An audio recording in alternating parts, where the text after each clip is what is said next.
just means tomorrow. So you can say Tizawonana Milo, which means we'll see you tomorrow or see you tomorrow. So yeah, those are your ways you typically say goodbye to people. Those ones a bit more tricky, more different sounds to them. But yeah, different types of ways you're saying bye in different situations. The only bit that's confusing, depending on whether you're the one leaving or someone else is leaving. But the main thing sort of stay. Bueno is always gonna be there. And yenda just means go. So naenda, tiende, anything that sounds like yen and then da or de just means go. So yeah. Moving on. So these are a couple more like simple phrases that you'll use very common. These may be your most common phrases. So zikomo is pronounced zikomo, just means thanks. However, you can also use it as excuse me in a shop. So if you're just trying to pass by people, you can just say zikomo. So yeah, they'll understand it just means excuse me. So you'll use that one a lot. Another one, pepani, it just means sorry. Zambians say pani a lot in general. So that's pepani. Yeah, a lot of Zambians will say pepani a lot.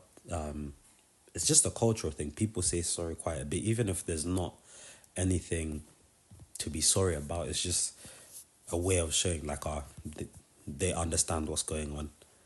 And two important phrases again are yes and no. So yes is iye. So it's hard to write how it's pronounced. I've written it as A-Y-A-Y, but it's more like iye.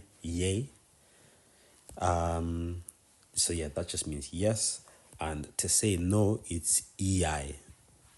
So ei. So yeah, iye is just yes.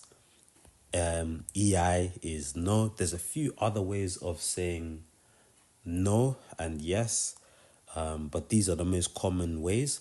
Another way is some people will say awe, which is like no, but it's like in a disagreeing way.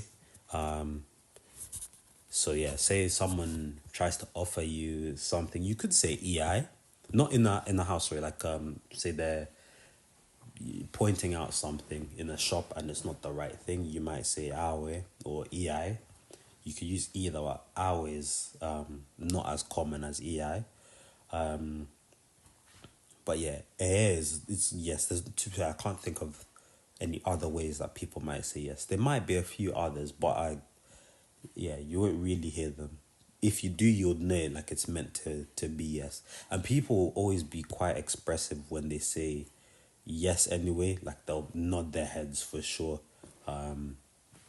So yeah, you'll definitely know when someone's tried to say yes. Another couple of phrases here. So to say I want or I need, you say nifuna. So that's nifuna. Nifuna. So that means I. So another in these next phrases, there's a few things you're gonna notice. So this ni prefix just means I. So ni funa means I want. So funa is want, ni is I. And then on the next one, you'll also notice there's this C part. So it goes si nifuna. So that just means the opposite of nifuna. Si just basically turns whatever the phrase is into the opposite. So we've got si nifuna just means I don't want or I don't need. So you'll notice on the next one, again, it's the same thing. There's nikonda, which is I like. And then there will be si nikonda. So si nikonda, which is I don't like. So same concept. The si is just there to mean the opposite of nikonda. So it's I don't like. This one, in terms of pronunciation, is a bit more confused. It's a bit harder to pronounce, and there's a different way of saying it depending on who says it's like more informal, I think. I'm not sure if it's actually meant to be informal, but it sounds more informal. But I'll get to that on the next one. So this is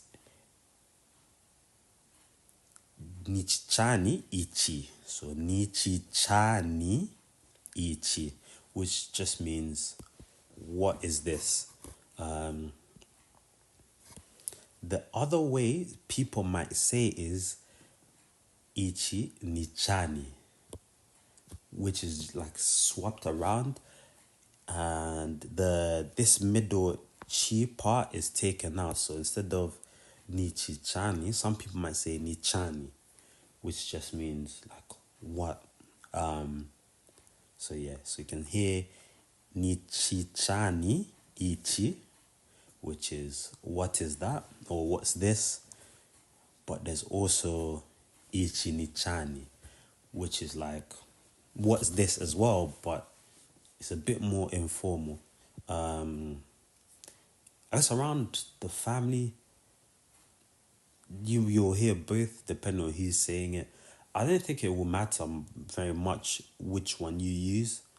Whichever one is easiest to pronounce, I say just go for that. If you can get Nichichani Ichi, then that's great. That's the sort of the more official one to use.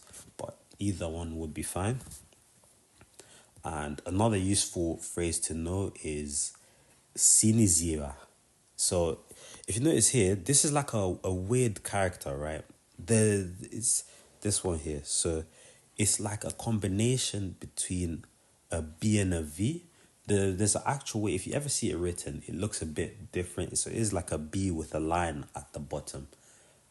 So it's a combination between a B and a V sound. It's hard to write it down how you'd spell it, but essentially it sounds like Sini and then Ziva.